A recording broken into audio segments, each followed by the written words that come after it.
Welcome to the round 15 team sheets and final trades video. It's George from Fantasy Take TV. So we'll go over the 6 teams briefly. It is the last buy round, probably the hardest buy rounds for most, and not too bad for myself, but I've definitely copped it the last few weeks. Trades this week, we'll get rid of Cincotta and Ford, both on their buy, so don't really have much use for either of them anymore. I think Cincotta might not be the worst cover, but I don't even know if he plays for the rest of the year, but I think he's be pretty stiff to be dropped if he does get dropped, but on the buy, made his money, so time to go. And trading in Marich, I think he should play out the year for West Coast, fingers crossed. And Darcy Cameron, so yeah, Marich looked okay last week, and then Darcy Cameron, I think the ruck cover is the appeal here. The ruck time is more than it was last year. Did burn me early in the year, so bit of a sour taste trading him back in, and always worried about his durability given the 2 incidents he's had this year. But ruck cover, it's only 10 weeks to go. He's cheap, good upside. We'll go Darcy Cameron. He plays Rob this week. Apparently Rob was in, apparently he's fine, but had a bit of a managed week at training, but it's pretty normal these days or any time. So that's that. And for some reason, oh, what the hell? I've accidentally fucked this up. Okay. That scared me for a second. I thought I left Weddle on the bench and couldn't get him on field, but throw Weddle on the field there. Excuse my language as well. I swore way too much in the last podcast, and I'll try not to do that. But anyway, those are the trades. Fielding 18. Chesser, one job, play in this buy round. You got 25 available players at West Coast and you can't make the team. I can't believe that, but score probably wouldn't have mattered anyway. So 18, including like a Marich, and then Jack Steele. I listened to SEN this morning, and they were saying Simon Lethlean spoke about him briefly. They said, I think Tim Watson asked him, is Jack Steele 100% fit? And he said, I think he's pretty close to it or something like that. So you can check that on Spotify if you want to listen to it yourself. So I don't know, he's had a rough year. He's had a bunch of soreness, Achilles, shoulder. I think the knee is probably the main issue, given he's been limping throughout games the past few weeks.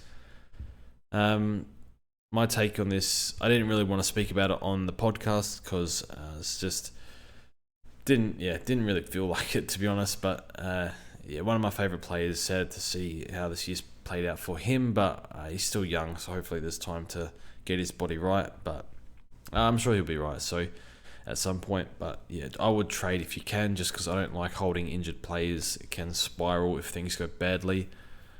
Already has spiraled pretty bad. He's 450k with 130 break even. But if you have to hold, they said he's fit to play, so he'll play for me, and fingers crossed. So that's how we'll line up. Captains, I think I'll just go with the pack. I think Dunkley into Laird is what most are doing. A bit of talk that they might put attention into Merritt. I don't mind Golden against West Coast. Kind of want to. I might make the switch, but I think I'll just go with the pack. Go Dunkley into Laird. So I don't really want to negative pod that. So that most likely do that. And then next week I have to trade probably Humphrey. Unfortunately, probably keep Weddle, Humphrey and Johnson into a mid. Hopefully get a mid cover 123k or something. I don't know. Worry about that next week. I haven't really thought about it too much. So see how we go. Geelong versus Melbourne tonight. Geelong played pretty well. 4th quarter they got on top, but not really anything to discuss here. Tanner was good. His time on ground's still pretty low, so it's going to be hard to score really well. But he might be like not the worst cover player at 350k, but no Dangerfield, so it's maybe just as 80 for the rest of the year. But his form has been quite good. Mostly for DT, his form's been good. I think it's like a 4 round of 95 or something now in DT, but might be a bit lower than that. But regardless, starting to come good. Jezza, very stiff. Thinking of poor Abs when Jezza went down. Pretty rough to trade in a player and then get KO'd on negatives. That's pretty unheard of, but can't do much about it. Bloody Gary Rowland's got to be a bit more careful. Stewart was good, and then Petrarca again was very good. He's frustrating non-owned because he just won't have a bad game. But yeah, in really good form, just looks really lively like a lot of the time. I don't know, gets forward of the ball easily, just tries to hit top speed a lot, if that makes sense. So yeah, it just looks really good. But yeah, that's pretty much it. St Kilda versus Brisbane tomorrow night. Bread Crushers 150th. I think I've got him in DT and fantasy now, so he can score well in that format, so hopefully it goes okay. But his time on ground isn't as high as what it used to be last year, so I think it's like a pick. But for Supercoach, it's whatever. It's like okay for the price, but you'd rather better. Winhager I think is a good trade in, 80% CBAs. They said he's not going to tag. Last year he tagged when he had CBAs, so he showed what he was capable of. And how often do you get a 200k rookie mid-forward with 80% CBAs? That's pretty unheard of. That is, I think he's a fantastic pick this week. So I wasn't quite sure if that would happen, but we've got a bit more data over the past few weeks. And yeah, no Seb Ross either. I think Winhager's a great buy. I'd love to get him in if I could. I just don't have a way, like no chance. So would get him if it suits. He'll be a nice cover player. Like if you can't afford a decent like a 500k cover player, I think Winhager will be fine for 200k. Could do a lot worse. The Lions, no. So it looks like the rookies held. Fletcher, Dev held. Dev's not really a rookie, 4th-year player, but yeah, Archie comes out in the sub and they restructure with Fort out. I think Zorko still has to come in at some point, so maybe Fletcher. It's pretty hard to drop. Brisbane have been pretty good with their young players this year, so that's good to see. Still probably would avoid Fletcher. I'd probably pay up for Winhager, although that's not optimal for a lot of people, or go down to Marich. That's what I would do. Next game, Sydney versus the Eagles, so lots of outs for the Eagles. I'll get to that in a second. So, Jack Williams, I think he's a ruckman. Looking at Sydney, Callum back in, Heaney in, Logan McDonald in, Stevens out, Buller out. I guess it was probably on the cards. No Buddy either, so yeah, probably not much chance of coming back in unless injury. Fox admitted, that's interesting. Probably good for Milliken, although I think Fox has been playing kind of everywhere. I'm not sure. So, Callum Mills, do I like Callum Mills as a pick? There's no reason to. I guess you could plan for him. He's got a massive break even. He'll drop heavily in the next 2 weeks. Just see his role, see how he looks, see his tog. Always nervous picking a player off a 6-week calf injury. Just, yeah, danger of reoccurring, in my opinion. But, well, we've seen it before, many other incidents, so a bit worrying. I don't think I would pick Mills, to be honest, but I think it's like not the worst M8. He'll be like 420k most likely, around that range. And then yeah, this is annoying. Just like one job play this game, so maybe sub hopefully comes on first 2 minutes, pisses out an 80 somehow. Not an 80, like a 55. No, I'm just that's not gonna happen. That's whatever. West Coast sucks. Fremantle versus Essendon. Freddie in, Big Shrek in, out goes Banford, O'Driscoll, and Sturt out. That's pretty stiff considering he kicked half their score last week, or 40% of it. And then Essendon, Parrish, Kelly in, out D'Ambrosio, Hind, and Draper's injured. So Phillips solo ruck. I almost wanted to check his price there, but I don't think I'll bother. I think Hobbs might lose CBAs. Perkins will definitely. He had 80 last week. I think he'll lose CBAs. I'm looking at Fremantle. If you have 5, you hope for a bounce back, but he did look a bit off the pace last week. But maybe he did play a bit more forward because there was no Darcy. So that one less taller player with Jackson playing ruck. Good to see the Erasmus Johnson both held. I'd like to see like those two plus Brayshaw and Sarong, and then I guess you kind of have to play Fife. Oh, and O'Meara. Geez, one of Erasmus and Johnson's probably getting subbed here. I need Johnson just to score something. Just need some points and make some money. So it was a bit disappointing last week, but did get subbed off. But he's all good. So hopefully they both get good opportunity. They're playing a lot of mids though. But I think they've got to play them all, to be honest. And looking at Essendon, nothing much to see here. Ridley, I think Jake Kelly might negatively impact Ridley based on previous numbers, but just looking at Ridley, he's a bit more interested in rebounding and just flying for marks a bit more. Looks like he's more confident, so I think he's fine. D6 at 500k, even better if you got him cheaper a few weeks ago. Collingwood versus the Crows. I don't know if any of these plays are actually in, so I'm not really going to bother predicting it. Schoenberg's been pushing for selection, but not quite there yet. And then Collingwood's in. I think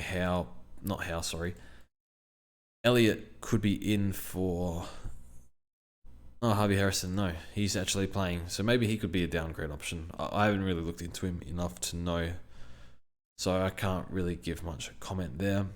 Mitchell's been good, but his two of his best games have been without Tagoe, so I don't know if that's the reason for him scoring well, but that's what the data says, so I'm not too sure. Now, Ben Keays named on ball. I think he will be a decent pick. So I've tried to look up as much stuff as I can on Keays. There's two little things today, or yesterday as well. So today, Matthew Nix was asked, will Ben Keays tag Dacos? And his response was undecided.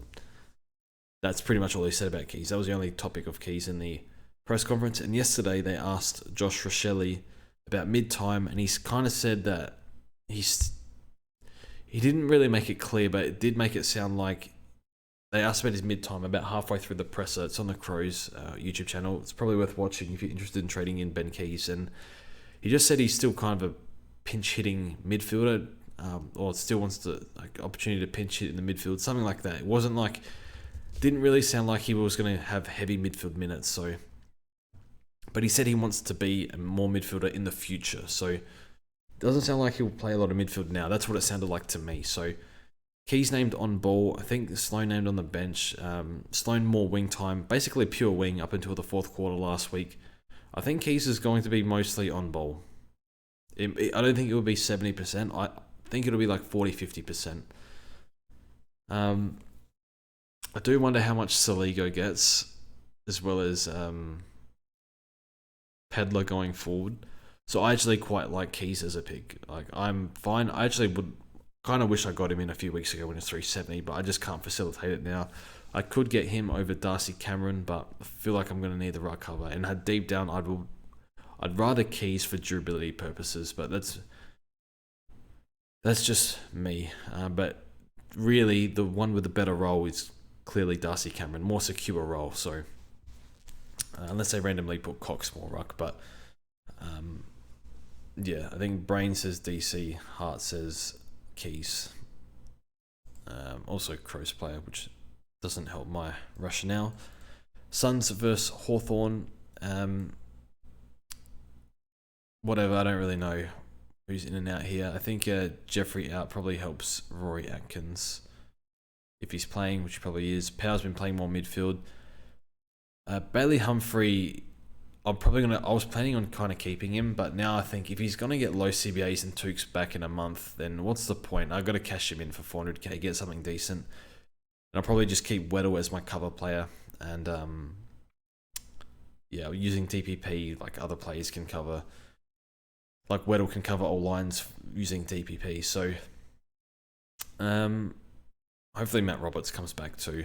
If he can cover somehow, that would be much appreciated, but we'll see how we go. Yeah, I don't really have much to discuss here. Flanders named... Oh, he's actually playing. So that's probably even worse for Humphrey. So Humphrey played so well, but they just didn't play midfield. So fingers crossed they give him some mid-time or something, because he played well in there. Even when he didn't play midfield, he played well. So I would want him around the ball as much as possible, I guess. And yeah, this one for Hawthorne, no Sicily, very frustrating. Will Day named halfback. Now this is actually interesting because when Sicily went down last time, they played Day at halfback. And he actually scored better there in that game against Port Adelaide at halfback than he did in the midfield, although they were getting destroyed that game in the first half. So that's interesting. Yeah, I'm not too upset. Halfback's still a good role. That's just team sheets, so he might play more mid than halfback, but who knows. So that is something that is worth monitoring for Day, but yeah, I'm not too upset. He can score off halfback, no problem. So see how we go. That's pretty much it for the video. Part of me wants to get Ben Keays, to be honest, but I can't really make it happen. So yeah, I think he'll be a decent pick. Look, he might take Dacos and go poorly, but yeah, I think this game will be a decent indicator of what the Crows' mid-time looks like, or the mid-balance going forward. So I actually don't mind Keays at all. So that's it from me. Good luck for this week, and we'll see you guys in the next one.